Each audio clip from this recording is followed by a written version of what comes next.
Laila ప్రీలీజ్ event లో పృథ్వీరాజ్ గారు కొన్ని కామెంట్ చేశారు. 150 కోట్లు 11 కోట్లు అని చాలా మంది వైసీపీ వాళ్ళు బాగున్నారు అనుకుంటున్నారు. మీరేమంటారు ఆ వ్యాఖ్యలు?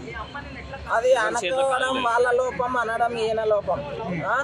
అది ఎక్కడనాలో ఈయనకు తెలియదు, వాళ్ళకి ఏం చేయాలో ఆయనకు తెలియదు. మూవీని మూవీ లాగా చూడాలి. ఆయనది ఏమన్నా ఉంటే బయట చూసుకోవాలి అంతేగాని మూవీల మీద పడవద్దు. ఎందుకంటే అది ఎంతో మంది కష్టం. డైరెక్టర్లు ఏం చేసిర్రు, నిర్మాతలు ఏం చేసిర్రు, హీరోలు ఏం చేసిర్రు, ఏం చేయలే కదా. మూవీల మీద పడి బైకట్ అని అనవద్దు.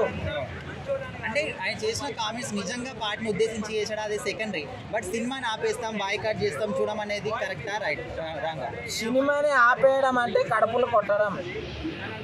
కడుపులు కొడితే ఉసురు తగులుతుంది అనేది ప్రతి ఒక్కరికి తెలుసు. పార్టీ అనేది ప్రజా సమస్యల మీద పోరాడాలి అంతే.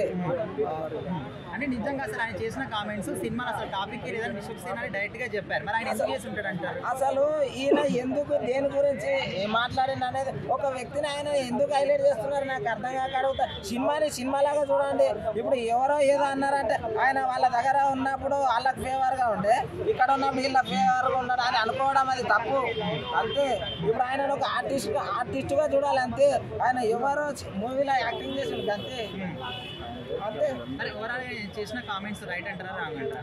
ఎవరు పృథ్వీరాజ్ చేసింది తప్ప రైట్ అనేది వాళ్ళు బయట చూసుకోవాలి అంతే. అది ఇంకోటి సహజంగా ఆయన ఒక మాటని మాట్లాడేటప్పుడు ఎక్కడ దేని గురించి మాట్లాడాలి దాని గురించే మాట్లాడాలి ఈయన కూడా. కాకపోతే ఆయన మాట్లాడిన దాన్ని పట్టుకొని మూవీని బ్యాన్ చేయడం తప్పు అంతే.